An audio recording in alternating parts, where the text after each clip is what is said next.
Happy Friday, everybody.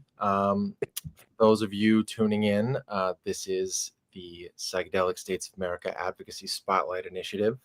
My name is Jack Gorsline, founder of PSA, joined today by three really remarkable advocates involved in and leading the Natural Medicine Alaska movement, which has just entered a new phase of their statewide ballot initiative to both legalize and decriminalize use of certain psychedelics.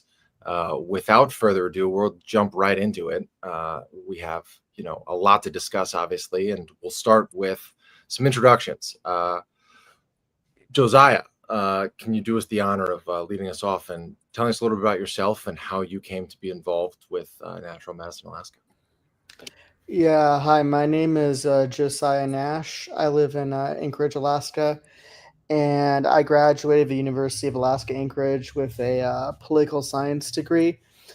I worked in the legislature for 2 sessions, and I worked on 2 statewide campaigns, including a ballot initiative campaign.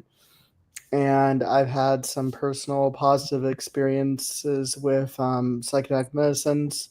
So I heard this effort was going on, starting to form, and I reached out to Gina Randall, the president of our group, and she brought me on as political coordinator. And I kind of just oversee some of the process-based things and coalition building when it comes to just general political organizations in the state. And yeah, that's what I do. And it's been great to be part of this because this really has been a historic movement. Yeah, thank you so much, Josiah. Glad to have you here today. David, can you speak to us a little bit about your background and what led to your involvement with Natural Medicine Alaska, please? Yeah, thank you so much for having me, Jack. David Karabelnikov. I'm Aleut Athabaskan and a member of the Connect tribe. I am currently reside in Palmer, Alaska, which is a Connect tribal territory, and super excited to be involved with Natural Medicine Alaska. I've been always interested in changing the laws in Alaska and never really wanted to be a politician. But when I met with Gina at the time, she was running the Alaska Entheogenics Awareness Council, and they were looking at doing city level decrim. And I was super excited about that prospect. I'd been in Oakland when they had celebrated their city level decrim. But then a group of us got together and decided to do some statewide polling. And when that polling came back with 65% support for decrim with the mental health push question, it really got us excited about the prospect that Alaska as a whole was ready for moving on policy. And the rest has been working with amazing folks like Matt to help make that a reality. Amazing. Yeah, we'll definitely dig into the polling and really the historic nature of the indigenous-led, coalition that you guys are building and have built. But coming to us south of the equator, the one and only Matt Brockmeyer. Maybe not south of the equator. Did I get that? No. I'm in Colombia right now, which is just north of the equator. It does share a border with Ecuador. As far as my background though, I was born around midnight in Cincinnati, Ohio on a snowy November day. I worked in the healthcare space, political science and economics undergrad, moved to DC after law school where I focused on healthcare in school. And I was, planning on fixing fixing our healthcare system. Single-handedly. So when that didn't work, I moved to Colorado, got involved in the cannabis space when Colorado legalized adult use cannabis. And then fast forward a couple years, I can't take credit for the drafting of the Natural Medicine Health Act, but some of the folks that I worked with in cannabis drafted a law to, as some of the folks on this call on the live stream may know, a bill to create a regulated model for psilocybin and legalize some natural medicines for personal use. So supported the campaign until the law passed, and then got to work on the Natural Medicine Advisory Board as a member of the Public Health and Health Equity Subcommittee, doing some of the rulemaking. And so, had a front row seat to this historic drug policy reform effort at the state level in Colorado, which of course built on what Oregon did. And then I happened to meet Gina at a conference, was introduced to her by our mutual friend, Bia Labacha from the Chacruna Institute.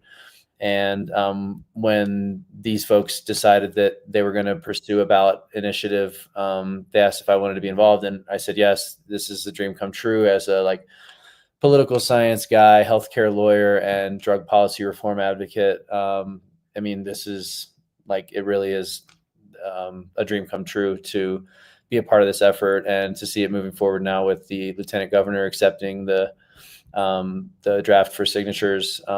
It's just, it's incredible to see what a small committed group of advocates can do when they put their heads together and stop listening to the naysayers.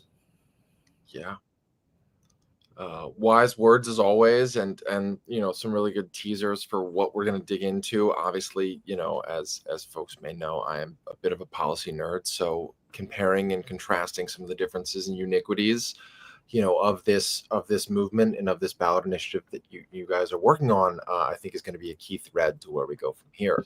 That said, David, can you speak to a little bit of both the influence that you and Gina and the Entheogen Awareness Council up in Alaska have had on the shaping of this movement? And when did we talked a little bit about when you first met Matt. When did the indigenous leadership really sign on with moving forward, and what was that origin story like? Tell us a little bit about that. Yeah, well, Gina has been involved in this kind of work for 10 or 15 years at this point, and I met her about 3 years ago during the first open mic that the Alaska Entheogenic Awareness Council put up. There was about 30 of us that attended that meeting. We'd had a big, circle where everyone got to go around and introduce themselves and talk about, why they're interested in entheogens and learn about that. And it was just the first time that I'd been watching the Psychedelic Society Facebook group, and there was just no activity for a year in that group. And then finally Gina popped up like a beautiful mushroom rising out of the forest and said, lit a little fire for people to come gather around. And so she's really been that torch carrier for this movement, looking at I think the question was what form do we take the policy in was the real question. So, Decrim Nature has been a very successful nationwide movement. They have, lots of educational materials that they help train trainers with. We worked along that method for quite some time, for probably about a year. And then we did, a small group of us got together and we all pitched in money to do a statewide survey with Alaska Survey Research. I had sat next to Ivan Moore on a plane one time, who runs that organization, and he had told me that we only need 600 people to get a statistically valid survey in Alaska. So that had been planted in my mind that we didn't have to do some massive undertaking to get a statistically valid survey in Alaska. And luckily, the quarterly surveys that he does was affordable for us, so we were able to get a two-part question in there that showed that 65% of Alaskans supported, with a mental health push question, the decriminalization of entheogenic plant medicines, which really showed us, I think at the time it was about 5 points or 4 points above the national average. So it showed that with some level of education, Alaskans supported the decriminalization of entheogenic plant medicines and psychedelics. So that was, I think, a real turning point from us shifting from the local strategy of doing, one city. And, if we look at the population of Anchorage as an example, the amount of effort that would go into mobilizing half of the state's population is a tremendous effort.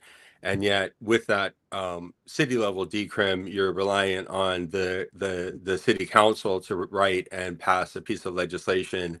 But with the ballot measure initiative, we're able to really articulate something that is visionary from the onset.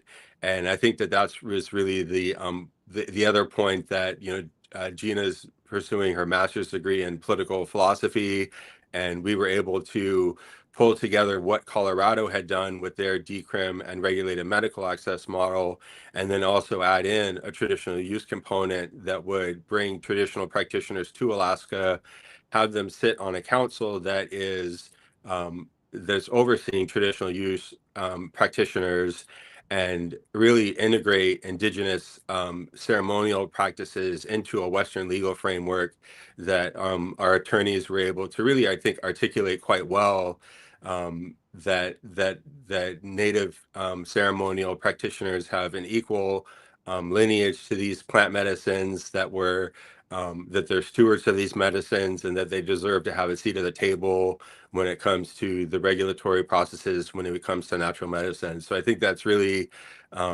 just ingrained in both of our experiences with Native ceremonies, and wanting to see those practitioners be recognized equal to the regulated medical access model, because there's definitely in mainstream psychedelic spaces this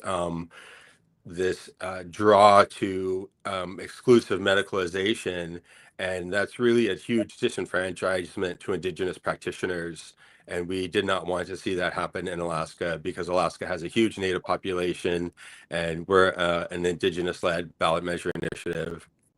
Yeah, I think an interesting thread to tug on that we're seeing play out in real time elsewhere as New Mexico is working to implement their Medical Psilocybin Act is that there's been, at least from what I've seen, in a concerted effort to try to integrate, indigenous practitioners and facilitators into that, regulatory framework, which, I hope is something that obviously you guys will continue to, build on and see through.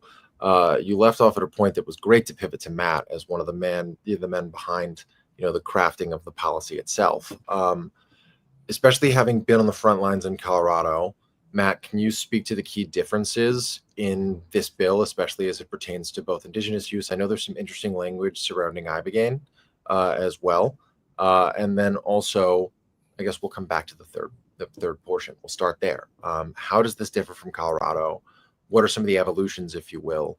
And speak to specifically that indigenous, specific language and the differences in how ibogaine is referred to in particular. Mm-hmm. And a lot of credit goes to Jason Brandeis too, who was the Alaska attorney who also worked on the cannabis legalization effort there and really understood the process of submitting a ballot initiative. It's different in every state. So yeah, I mean, the team was intimately familiar with the Colorado bill, and we viewed this as an iterative process with beginning in Oregon, which didn't have any personal use component, and then Colorado, of course, added the psilocybin, psilocin, DMT, mescaline, not from peyote, and iboga under the law that voters passed in November of 2022. There were some changes made by the legislature that affected the legality of sharing iboga in Colorado. So that's maybe a bit of a nuance, but I just want to point that out because it's not currently illegal to share iboga in Colorado. But yeah, so then we took a step back and we looked at how we could expand on on basically the Colorado model, as we referred to it, by including increasing accessibility, increasing the number of medicines that were involved, but also understand that this is a political effort. There's a process of getting it approved. The government's going to have to be involved in implementation and enforcement. And so they have to be a partner in this. And we didn't want to do anything that would really upset them. And so had to, take their priorities into consideration too. Obviously, I think, I don't want to speak for the team, but I think most of us agree that the war on drugs is a failed policy in general. And we'd like to see, people be able to make decisions about what they put in their own bodies. But we're also at this inflection point, or in this period of kind of transitioning from prohibition into a more enlightened view of medicine and all these substances. And so yeah, we just looked at what was within the in political science it's called the Overton window. It's kind of like what's possible at any given moment. So we looked at okay, well, what's realistic, what's possible, what's safe right now, what is what's our understanding of the public's readiness and understanding of these substances, and how can we move the needle in a safe and intentional way. So decided that there's a huge amount of potential with ibogaine, which is the extract of the Tabernatia iboga plant, and wanted to include that in a meaningful way, but also recognize that there are some real health risks associated with that medicine, including like cardiac arrhythmia. So kind of like created its own like framework for iboga. Also, there's some provisions in there that would allow for the semi-synthesis of natural MDMA. Is that right, guys? I can't remember if we. And so, understanding that like there are people, chemists and drug developers looking at new molecules, and this is obviously the natural medicine bill, but we're looking at like, what's coming down the pipeline, and how can we craft a bill that would accommodate developments in the future that would also help people, heal and expand consciousness. So, but following on Colorado, we have a traditional use council that's going to oversee the traditional use of these medicines. There's a regulated psilocybin program, licenses that authorize facilities and facilitators to provide therapeutic services, and protections for certified traditional practitioners and their clients that prevent them from, being prosecuted for using otherwise legal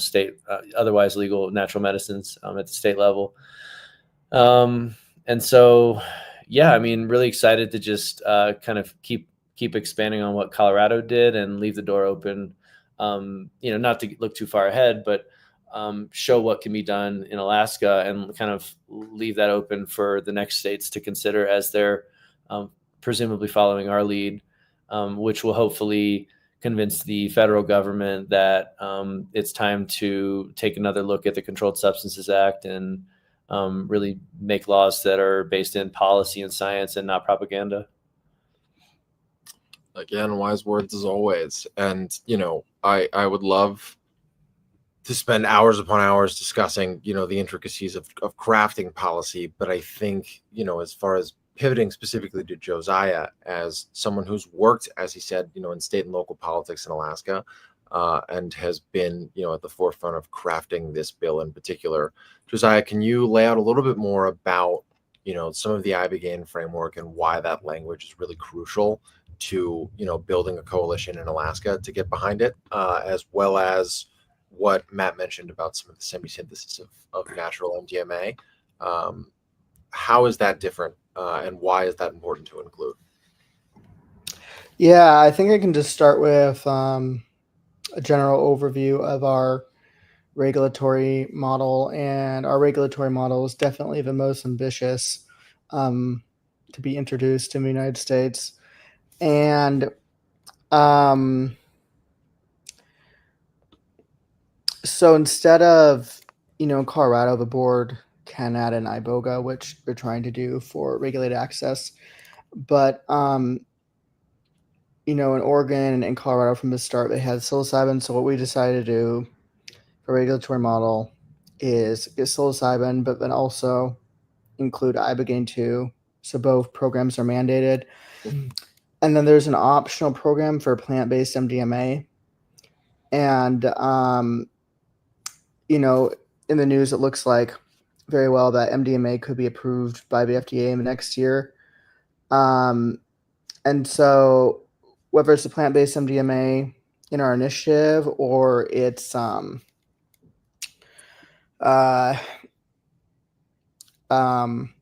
approval, Alaska could be the first jurisdiction on the planet to have all three major regulated psychedelic therapies, that being ibogaine, psilocybin, and MDMA. And so both for ibogaine and for MDMA, plant-based MDMA, we allowed for the semi-synthesis of these compounds. If you know about the iboga plant, it takes about 10 years to grow. There's some sustainability issues. There's also issues of how, it doesn't grow in the US. So how do you get it in? It's not legal, but there are more legal ways to get this medicine if you synthesize it from legal precursors. And again, that promotes sustainability. So, and MDMA, even if it's derived from plants, it has to be synthesized. So there's that addition. And then we also added into our initiative the option for the board to have regulated access facilities or healing centers basically dispense microdoses of natural medicines. And most likely, you're going to have to be seen by someone first. But if you didn't want to, under the decrim model, if you didn't want to grow your own, there's still a way to get microdoses. The main reason why we included this is specifically for ibogaine, because there's some new research showing that ibogaine microdoses can treat a lot of things, like non-psychoactive doses. But we didn't include iboga or ibogaine under the personal use, unlike Colorado. So the only way you could legally get an ibogaine microdose is through this microdosing policy. I think that generally kind of summarizes our regulatory model. So in your experience, just, we talked a little bit about before, you have, pretty well documented history. I know, Noria, who's also a part of the coalition, shout out Noria, would love to interview you as well soon. You've both worked in this climate. It's, Alaska isn't your typical conservative state. I hail originally from Virginia. It's a very different kind of conservative, especially as we enter kind of what I've heard dubbed the barstool conservative era, kind of more libertarian oriented in particular. Can you speak to what conservative support across the Alaska state legislature has looked like for psychedelic policy reform? And also, why conservative support merging with an indigenous-led movement is particularly important for this movement and for your coalition? The Alaska state legislature is weird. We're very libertarian in Alaska politically. We're very independent.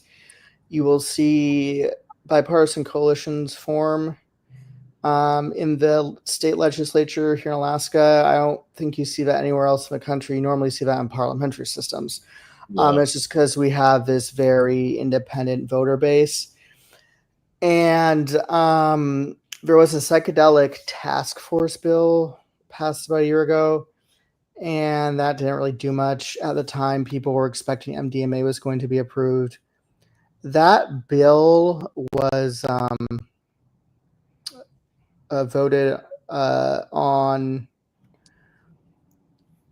I think every single member of the legislature voted yay, except for a handful, so like 2 or 3 people.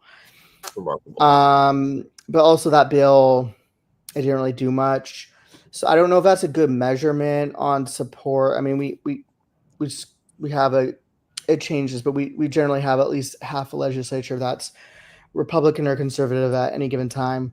But I think this is just very anecdotal, but with conversations we've had with folks in Alaska, I think we found a lot of conservative support, if not even more than left-leaning support, surprisingly, for what we're trying to do, and that just surprised us. And there's probably been more conservative support. I mean, also you have a large conservative libertarian base, that makes sense, but it's interesting. Well said. David, pivoting to you kind of on that same note, indigenous groups obviously tend to skew, understandably so, anti-government, which, especially in the political climate that Josiah is describing, seems to track with, at least some shared thought with conservative leaders. How has, that shared ideology of, keep the government out of my space and my place, as a broader theme, played a role in building this bridge and in turn laying the foundation for this coalition? Yeah, well, well, I think that there's always interesting allyships that get formed in any movement, and unlikely partnerships is a part of Alaska's history. You have an active rural caucus that tries to support rural issues in Alaska, and in our in our initial polling, the largest jump that we saw was from rural Alaska Native voters in our polling data. So I think that with a little bit of information, we see a significant increase in Alaska Native support for the ballot measure initiative, especially when it comes to showing that these medicines can help treat, alcoholism, substance abuse issues at a very successful rate. And the Alaska Native community is suffering from a suicide epidemic, and the conventional medical treatment models aren't really having the best health outcomes. And in Alaska, it costs over $300,000 a year to treat someone with addiction therapy for opioid treatment.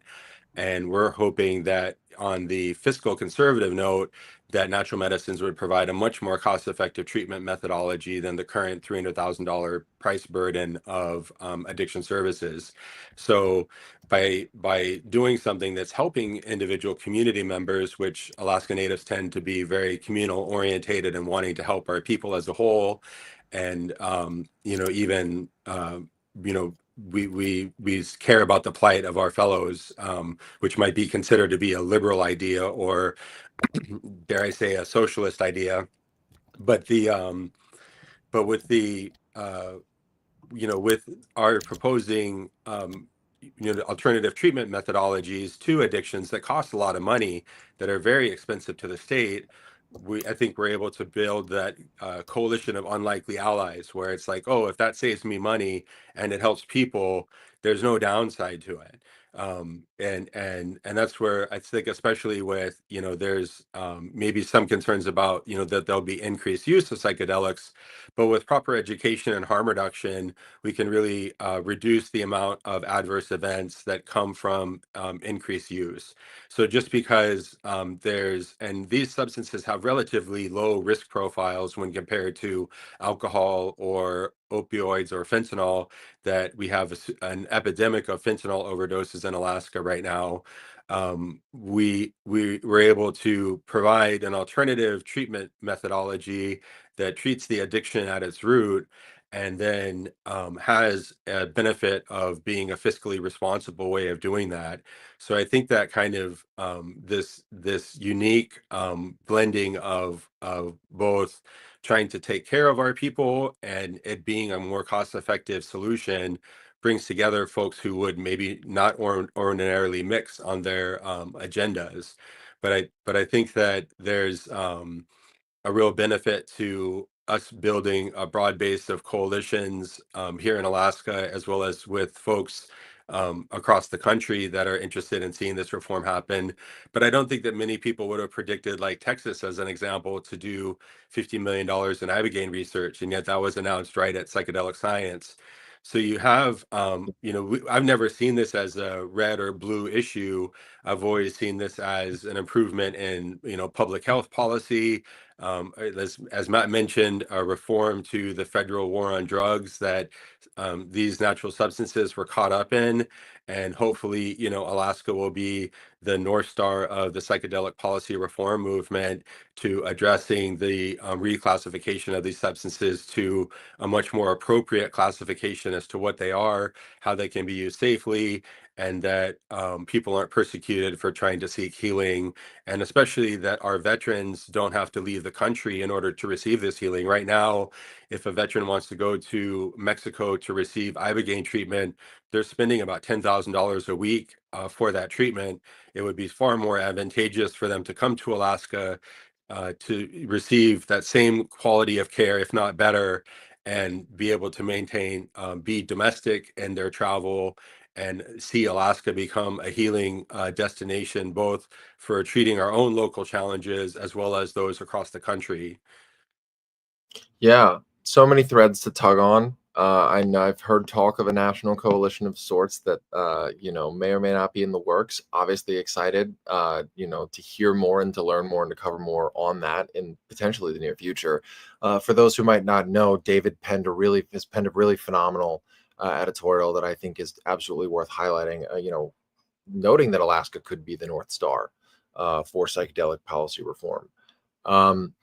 One of the interesting threads in Josiah, we've talked about this as, far back as we first connected, is that there's a state Supreme Court case, that sets some precedent in Alaska, that is a huge part of why home grow was something you guys ended up including. Home grow's been, a topic of contention even in the cannabis space.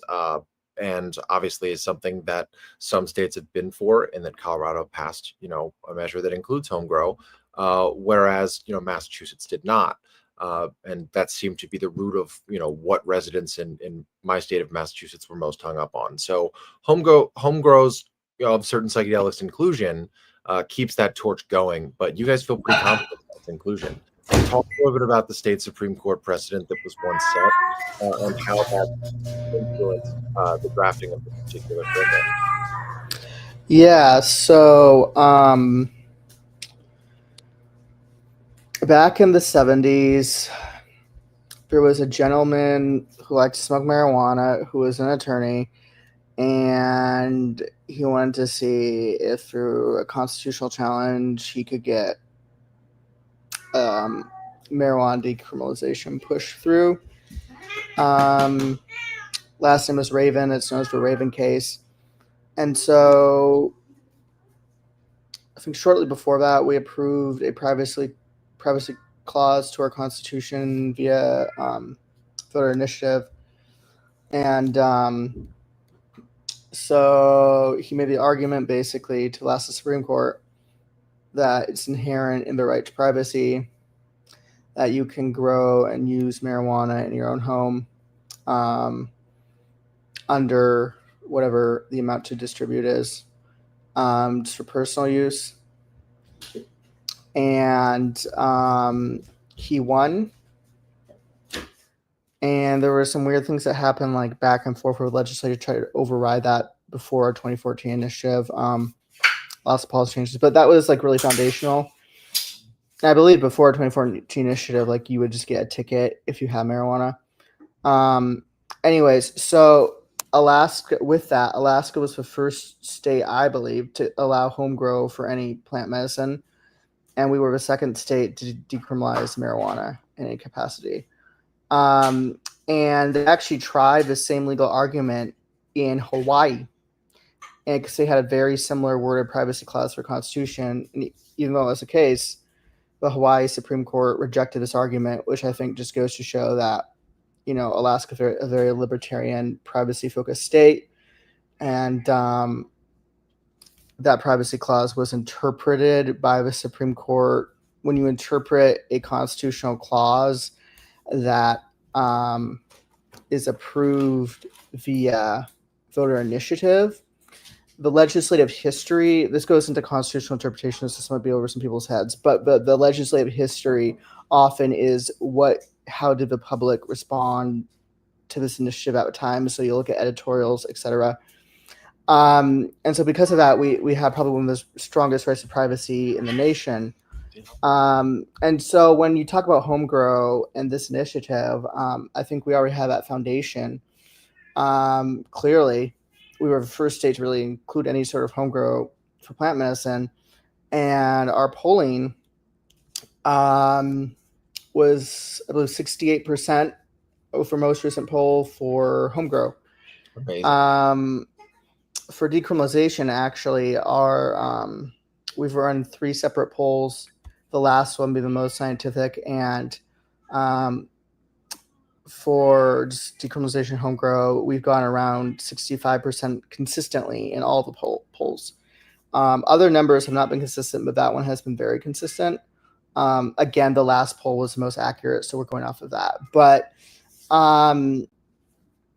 yeah, so I think, I don't know the details of necessarily all that happened in Massachusetts, but I've heard that there wasn't that polling or that support for home grow, and we have, like I said, the polling to support it here. So as we've been trying to get support for our initiative nationally, some folks have said, well, look at Massachusetts, but every state's individual in the United States. Every state has its own culture, and Alaska is very unique. So you can't get Massachusetts or California or some other state and use that as a basis to say whether a policy is going to be successful or not. And like I mentioned, our polling is very strong in this area. Yeah, I can't quite comment yet on some of the internal polling numbers that I've come across in my reporting of the Question 4 campaign. Folks will certainly read more about that in the near future, but they don't even come close. And Matt, I know that you having been on the front lines of Colorado, saw, and I've spoken to folks who were there on election night and went to bed thinking that Prop 122 was going to fail, and woke up kind of astonished that it had pulled through overnight. Home grow being one of the things folks were either confused about or voted specifically against. How do these numbers that you've seen in Alaska compare? And does that bolster your confidence? And did that play into your willingness to contribute to this effort? There's a little bit of inside baseball, but in Colorado there was a competing bill to just decrim. And didn't have the support necessary to get signatures. But there were a lot of folks in Colorado who were skeptical of a cannabis industry 2.0, this kind of backroom deals, licenses, worth millions of dollars like we saw in cannabis, and really just getting a handful of people who were early to the industry got rich and left a lot to be desired in terms of like quality and competition and diversity. So, I was actually, there was a meeting where I remember a quote that Gina said. She said, the regulated model is the compromise here. Like what they really cared about was maximizing accessibility and equity and just like giving people agency in their mental health journey or in their consciousness.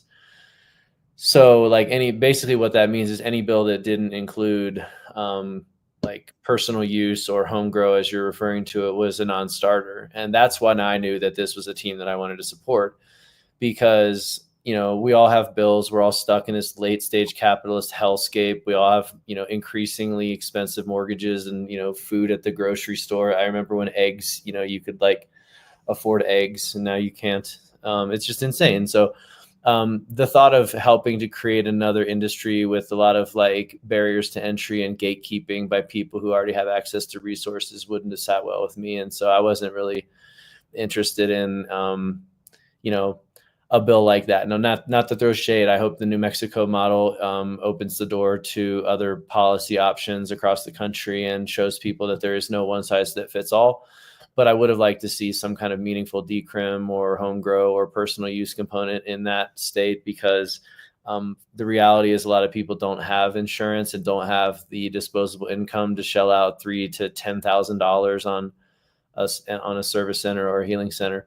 Now, if you break down the cost of those services at a healing center or a service center, and you compare it to the cost of therapy or the cost of having a plumber come to your house and work on your toilet, things cost a lot more than they used to. And I think people have to update their kind of metrics in their head or their frame of reference. Mm-hmm. And I think that even at those admittedly expensive rates, there's still a good return on investment for like going to a healing center and working with someone who has specific training in psychedelic assisted therapy and may be a licensed medical or healthcare professional. But where does that leave people that just want to experience altered states of consciousness or ingest plants or natural medicines, fungi that an increasing amount of anecdotal and anthropological evidence suggests that we as a species co-evolved with, right? So like these things are our birthright. They've been taken from us by prohibitionists. And so a lot of my work is focused on, for whatever reason people want to use these, or for no reason at all, maybe they just like the feeling, they should be allowed to, they should have access to them. And so, sorry, that was a bit of a soapbox rant to your question, but I mean, I think for me anyway, and I think we're the whole Alaska team is aligned on this, is that this was never going to be just a regulated medical therapeutic model. The regulated framework is the compromise. Regina Randall spitting fire as always, even if quoted in verbatim.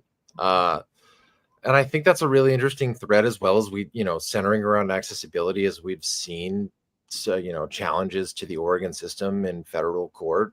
Catherine Tucker, who has also led the rescheduling, psilocybin rescheduling effort at the federal level, which has had a major breakthrough, has really fought for a long time on behalf of dying and homebound patients to have access to some of these kind of next gen therapies, and home grow being a component of a bill in a state like Alaska, where one, the frozen tundra can be hard to traverse at different times of year, and two, you have this libertarian, streak both on the indigenous and the traditional political conservative side, that don't even want to be on a list of folks who've gone to the service center, giving them accessibility on a number of different fronts in Alaska's particular climate seems, really, obviously non-negotiable, as you have all stated, but again, a really fascinating blueprint to see how it plays elsewhere.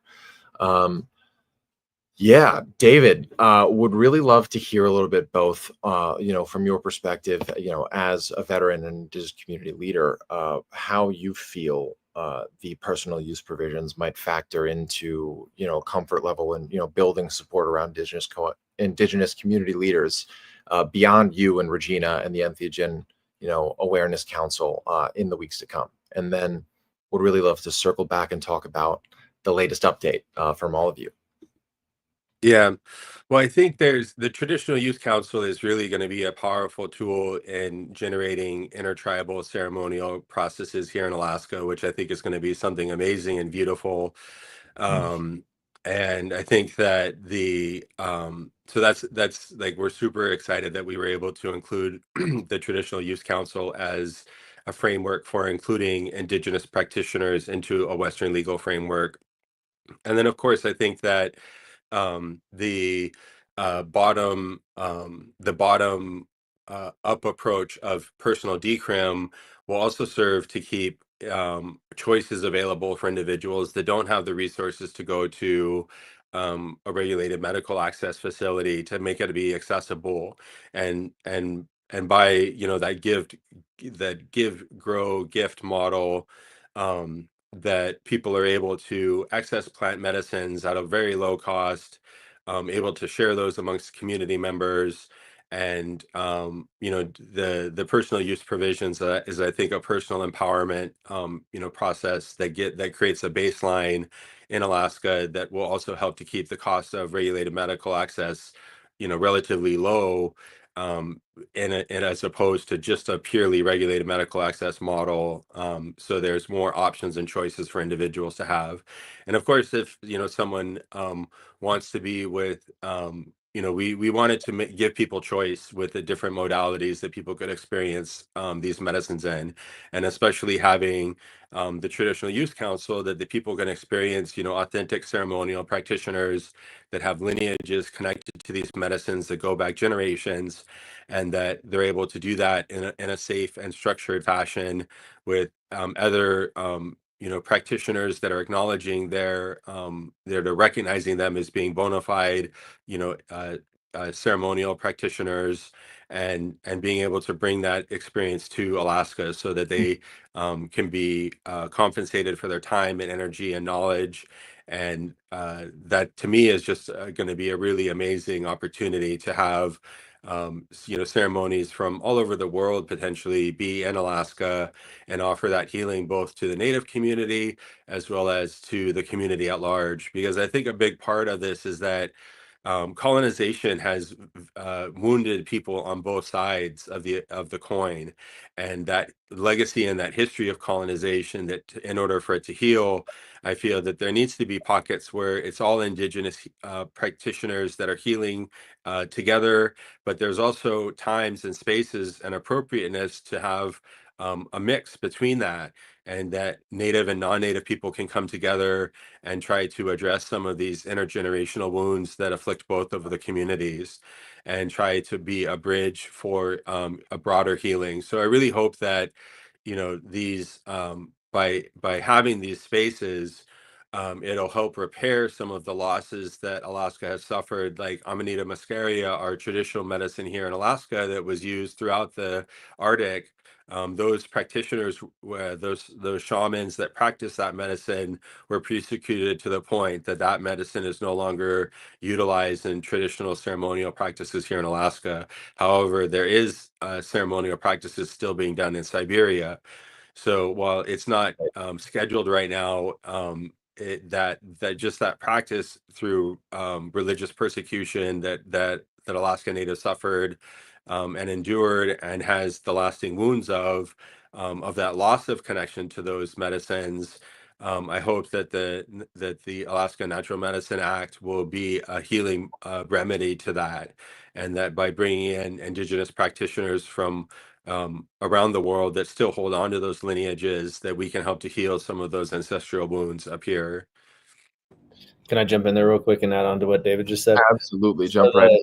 The traditional use council, the creation of a separate council, independent of the like the advisory board, was a response to what we're seeing in Colorado. And so, like in Colorado, there's a pathway for legacy healers to become licensed under the regulated model. And basically what they do was, I see this. What they do is like they get credit for work that they've already done, and they don't have to go back in the classroom. And it's a streamlined pathway for licensure, but it still takes place under the regulated model. And what we learned from some of the folks in the indigenous community in the Front Range, well, in Colorado, but I mostly interacted with folks on the Front Range because that's where I live. But I think this echoes the sentiment across the board, which is like the legacy of colonization doesn't sit well with them. And they're asking effectively like descendants of the colonizers for permission to use their ancestral medicine on land that was like stolen from them. Right. So that doesn't really add up. So there was an acknowledgement in Colorado that of the legacy of colonization, and an effort to craft a law that would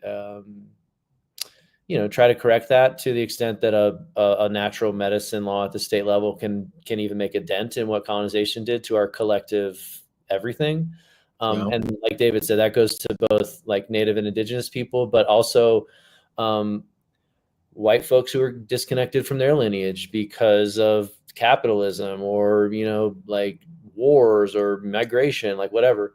And so there's just a lot of healing that needs to be done, but it didn't seem like the right place to put that was under the regulated model. So we created a third kind of tier, or what's the word? Third column, whatever the word is. It's a Friday afternoon and my brain's tired.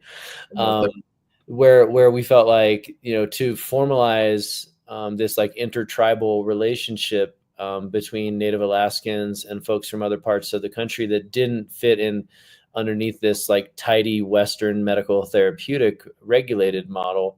So that's why I'm like so proud of this bill and so enthusiastic about it, is that you've got decrim personal use, you've got regulated access, and you've got like tribal, ceremonial, indigenous use that are all their own thing, all in one bill. And I think there's so much that's both inspiring about that and worth fleshing out a little bit in further conversation here as we start to wind down. But it's a policy that's drafted both in tandem with the community, but directly based on lessons learned in where progress has been achieved in some form so far.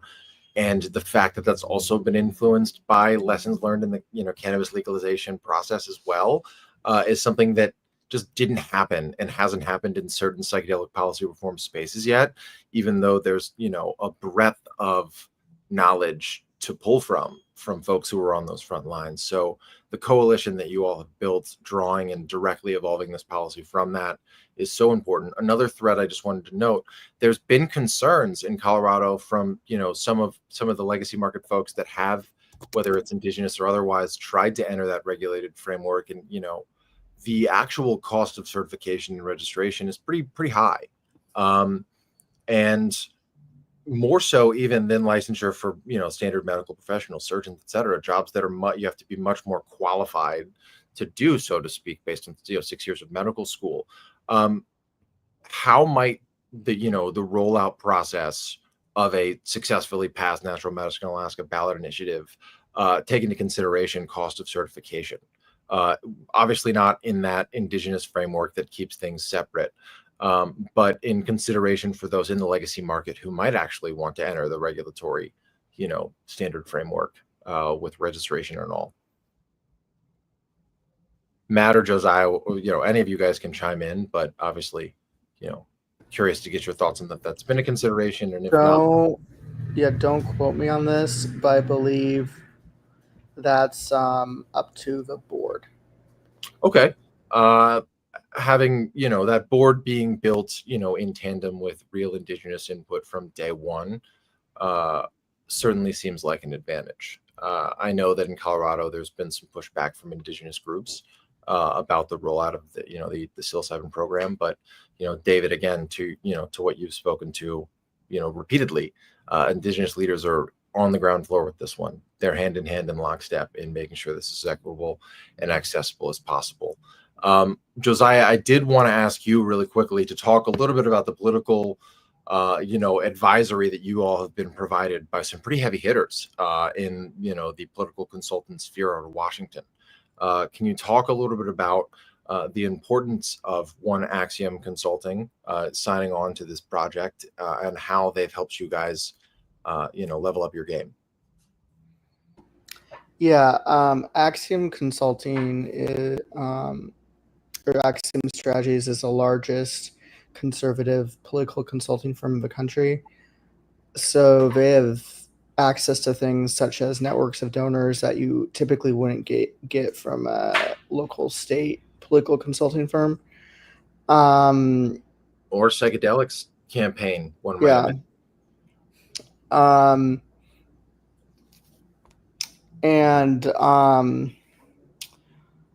So as far as signature collection, yes, they have ways to verify signatures that other firms don't have. So hopefully this can make the signature collection process go smoother, because that's what we're about to start here. Yeah. And they've just been awesome, really awesome, and helping push this forward. Really important thread to note about signature collection and the verification process that goes into it. It's not always smooth sailing. There have been issues in other states, obviously with ballots in general these days, but with the signature collection process, it can be a bit dicey. That said, you guys just got on the ballot. You're able to start the signature collection process. What are the next steps? What's the rollout process look like? And what's the threshold that you all have to reach? David, let's start with you. Yeah, so we have to reach 10% of the last general election, and we have to collect signatures from 3/4 of the House districts in the state. And our hope is to do this, to get those signatures collected before the next legislative session so that we can get on the 2026 ballot. So it's really a compressed timeline, but we really feel like by working with our partners that they have the capacity to help execute on this in the time frame allowed.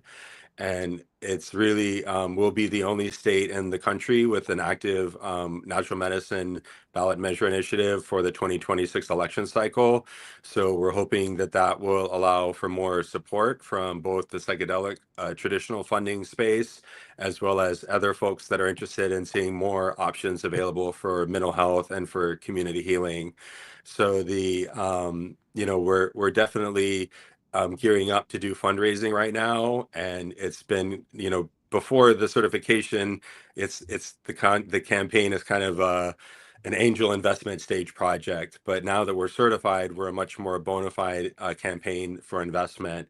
And so we're definitely seeking support. I mean, even small dollar donations. I've been posting on social media that we're looking for $49 donations from the individuals out there that can contribute, just to show that Alaska should be the next state, as the 49th state, to do this policy measure, as well as large dollar donations to support our efforts if you have the capacity to do that.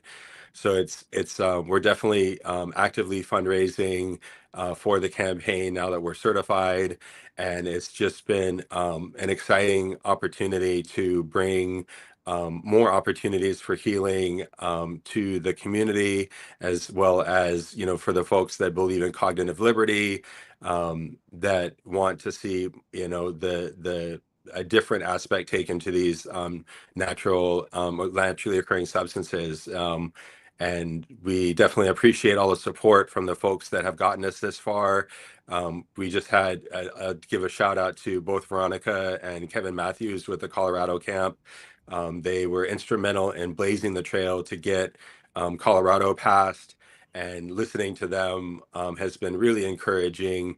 We couldn't have done it without their help, without our attorney's help, just in Brandeis.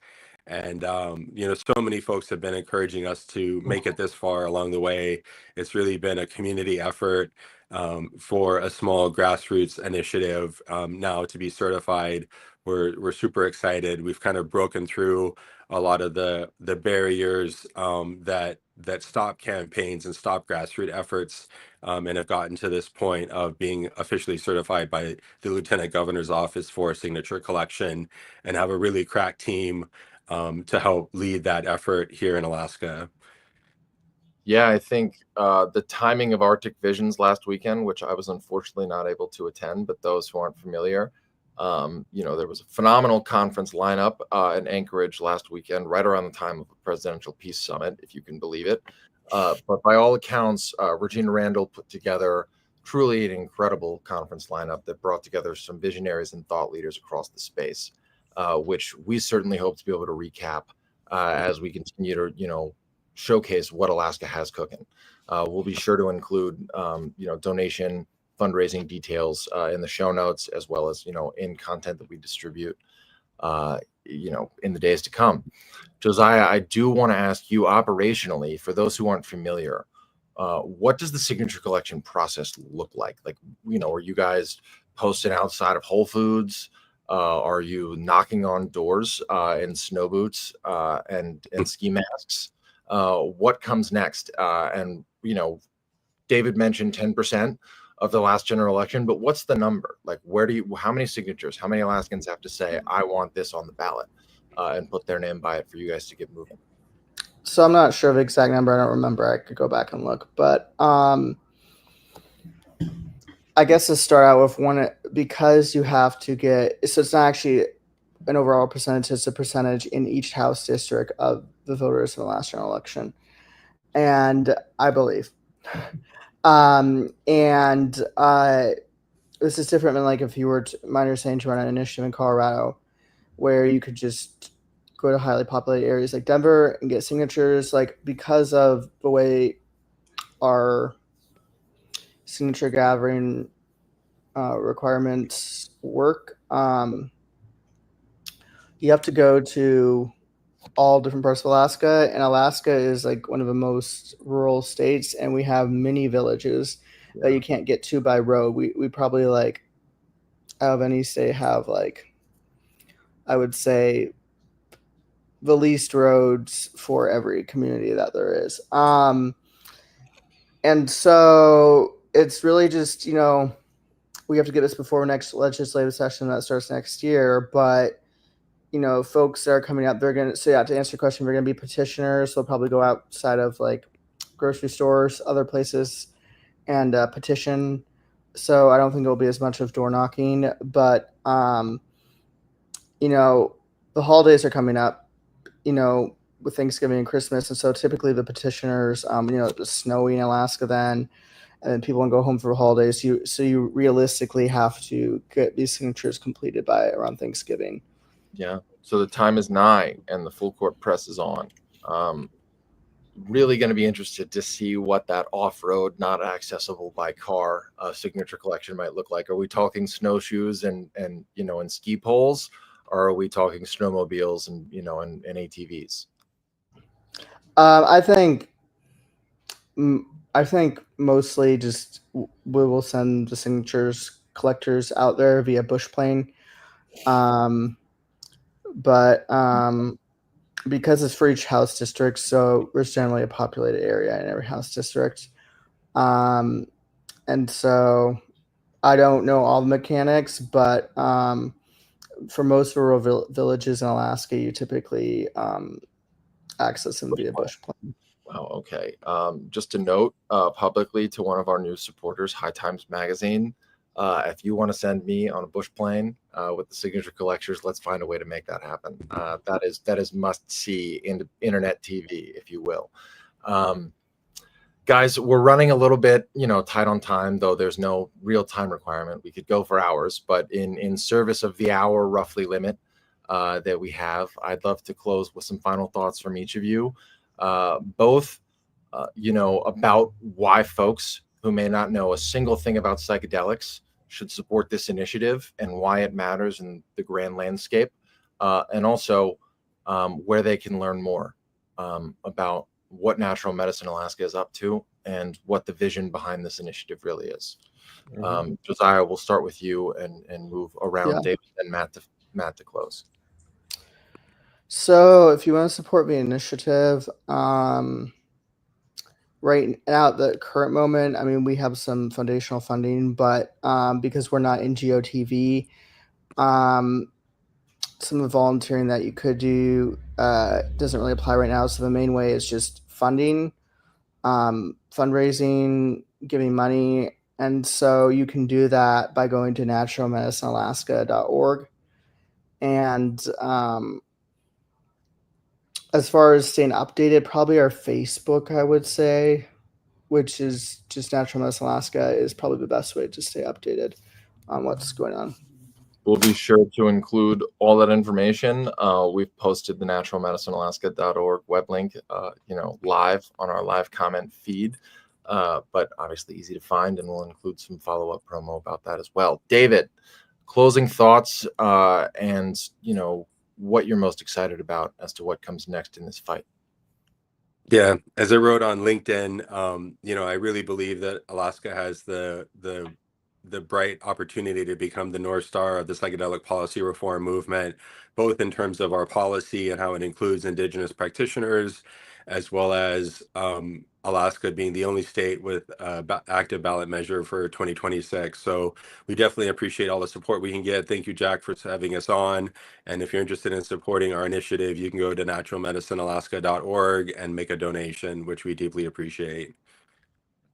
Thank you, David. And we'll be definitely sure to, you'll be hearing a lot more from David in our coverage of, what comes next with Alaska, as well as the entire coalition on the ground. Matt, as the man who helped bring this bill into, potential law, any closing words of wisdom for us, and why this really matters to those who, like yourself, don't live in Alaska? Why does this matter to somebody who's, not a native Alaskan or not a current resident? Why should we?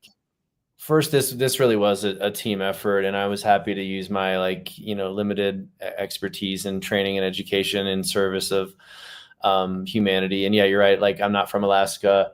I was born in Cincinnati, Ohio, not exactly a hotbed of psychedelics or anything, edgy.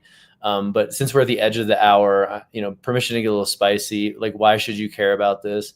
This initiative is an example in terms of both the substantive policy and the process that led to the initiative of democracy working. And you mentioned the peace summit with Putin and Trump. I can't believe that I used the word peace and Putin and Trump in the same sentence. But here we are, at the federal level, chaos. And but what we're seeing now is that federalism is still alive if we fight for it. And so this can be an inspiration for people outside of Alaska in any state with a ballot initiative. And this should be inspiring to anyone in the psychedelic movement as an example of what can be done when you put people before profits, and when you put advocacy ahead of propaganda and the kind of like infighting that you sometimes see in the psychedelic policy movement and in the community. This is just an example of what's possible, and it should inspire people to not only support this campaign and the signature gathering efforts, because they're going to need funds to get on bush planes. Like, this is real, but we can send a signal to the country at large, to the world, if this is successful, that psychedelics have the support of people, the population, and that they work, and it'll get people's attention, and it'll send a message that psychedelic drug policy reform at the state level is not only still alive, but it's the way to go. Because there's, as we saw in cannabis, there's no way the federal government is going to budge on this issue until there's enough pressure on it. And what happened in cannabis was 40 states passed legal cannabis, whether recreational or medical, and it made the federal government look stupid. They're collecting taxes. They're not enforcing the laws. They're just looking the other way while everybody's doing what we all know that they're doing. And so we need to continue on this, trajectory of one state after another to put pressure on the federal government. And then that sends us a message to the whole world that, look, America's changing. Oh, maybe we should look at our drug laws too. That's how it's happening in cannabis. That's how it's happening in psychedelics. And Alaska is a pivotal state at a pivotal moment in this movement. And that's why I'd encourage anybody, even if you never set foot in Alaska, even if you've never taken psychedelics, although I encourage both, I think you should consider supporting this campaign. Wise words as always, and as your note there had me think of our mutual friend and your antithesis law colleague Karina Bashir says, well, the psychedelics movement is a human rights movement. Mm-hmm. And I know for one, as I've covered this beat as it is, the very ethos of this Advocacy Spotlight initiative is who's on the ground in these states, doing the work, raising the awareness. I am very fond of saying now, this is both the most fascinating and, in my personal opinion, the most consequential political movement of the 21st century. It transcends, as the Alaska Coalition being living proof right in front of our eyes, every partisan or political boundary that you can possibly imagine. You've got MAGA moms in the same room as your farthest possible leftists. You've got, indigenous leaders working hand in hand with gun-toting Republicans, who are, completely on the other spectrum of, political considerations and beliefs on any number of different issues. But when we're in this room, when we're talking about healing, and we're talking about psychedelics, for whatever reason, nothing else matters. And there's plenty of progressive issues that bring folks from both baskets or from across the spectrum into the same room. And yet, time and time again, the things that they have, to be opposed about end up being the deal breakers for those coalitions to stay together. I don't know what it is about these things that open up your empathy and rewire your brain and, heal people on any number of levels that might, keep that from happening in this space. But I'm certainly honored to document it and honored to interview the three of you. Gentlemen, it has been a pleasure. We will be sure to distribute all of the content that you all, 163 strong, that have tuned in by now, 108 minutes and counting in, on this Friday afternoon on the East Coast and early Friday afternoon, just the end of the lunch hour in Alaska. But stay tuned for more of that, as well as our companion column on what's the latest from our good friends at Lucid News. But until then, Josiah, Matt, David, have a fantastic afternoon and a phenomenal weekend ahead, as well as the 165 strong that have taken the time to listen to us today. Until next time,